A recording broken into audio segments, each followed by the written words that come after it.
সর্বোচ্চ বেতন স্কেল এবং সর্বনিম্ন বেতন নিয়ে যা বললেন অর্থ উপদেষ্টা। বিস্তারিত ভিডিওতে।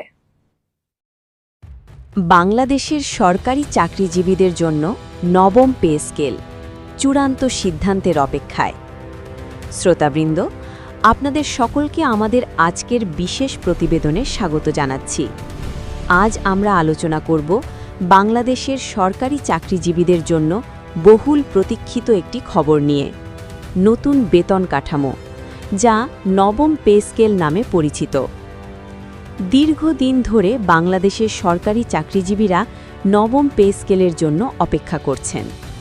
2015 সালে অষ্টম পে স্কেল কার্যকর হওয়ার পর থেকেই নতুন বেতন কাঠামোর দাবি উঠতে থাকে।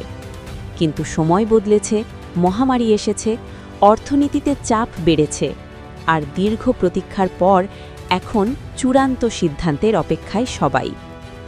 নবম পে স্কেল নিয়ে জোরসোরে আলোচনা শুরু হয়েছে। পে কমিশনের চেয়ারম্যান, সাবেক অর্থ সচিব জাকির আহমেদ খানের নেতৃত্বে গঠিত কমিটি ইতিমধ্যে বেশ কয়েকটি বৈঠক করেছেন।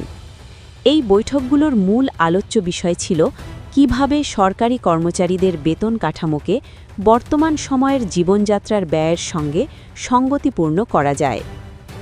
নবম পে স্কেলে যেসব গুরুত্বপূর্ণ পরিবর্তন আসতে পারে: প্রথমত, বর্তমান 20টি গ্রেড কমানোর প্রস্তাব রয়েছে। অনেক বিশেষজ্ঞ মনে করেন 12 থেকে 15টি গ্রেডের মধ্যে নতুন কাঠামো গঠন করা যেতে পারে। দ্বিতীয়ত, সর্বনিম্ন ও সর্বোচ্চ বেতনের অনুপাত 1:5-এ রাখার সুপারিশ করা হয়েছে, যা আগের চেয়ে কম বৈষম্য নির্দেশ করে। তৃতীয়ত, অনেক পুরনো দাবি যেমন টাইম স্কেল ও সিলেকশন গ্রেড পুনর্বহালের বিষয়েও আলোচনা চলছে। তবে নবম পে স্কেল বাস্তবায়নের ক্ষেত্রে বেশ কিছু চ্যালেঞ্জও রয়েছে।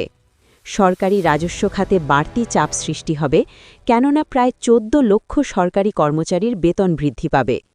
আবার বেসরকারি খাতেও এর প্রভাব পড়তে পারে।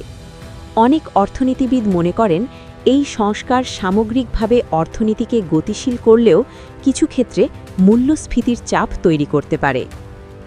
কর্মচারী সংগঠনগুলো নবম পে স্কেল দ্রুত বাস্তবায়নের দাবি জানিয়ে আসছে।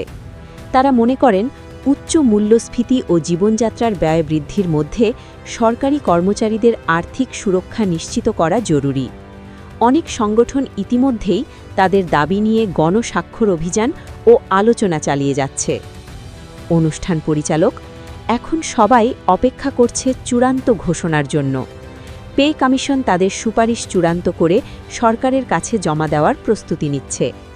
এরপর সচিব কমিটি ও উপদেষ্টা পরিষদ বিষয়টি পর্যালোচনা করবেন। সবকিছু ঠিক থাকলে সরকারি গেজেট প্রকাশের মাধ্যমে নবম পে স্কেল আনুষ্ঠানিকভাবে কার্যকর হবে। নবম পে স্কেল নিয়ে কয়েকটি গুরুত্বপূর্ণ তথ্য: নতুন বেতন কাঠামো 2026 সালের শুরু থেকে কার্যকর হতে পারে।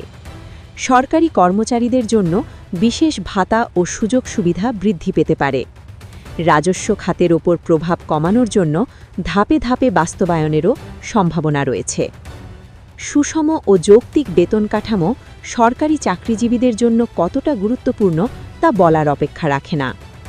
নবম পে স্কেল শুধু বেতন বৃদ্ধির হিসাব নয়, এটি সরকারি কর্মচারীদের আর্থিক সুরক্ষা, মর্যাদা ও জীবনযাত্রার মান উন্নয়নের একটি গুরুত্বপূর্ণ পদক্ষেপ। শেষ পর্যন্ত নবম পে স্কেল সরকারি চাকরিজীবীদের দীর্ঘ প্রত্যাশার ফলাফল। এটি বাস্তবায়ন হলে সরকারি চাকরির প্রতি তরুণদের আগ্রহ বাড়বে, প্রশাসনিক কার্যকারিতা উন্নত হবে এবং সামগ্রিকভাবে চাকরির বাজার আরও গতিশীল হবে। অনুষ্ঠান পরিচালক, দর্শক, শ্রোতাবৃন্দ, আজকের মতো এখানেই শেষ করছি। নবম পে স্কেল নিয়ে আরও খবর পেলে আমরা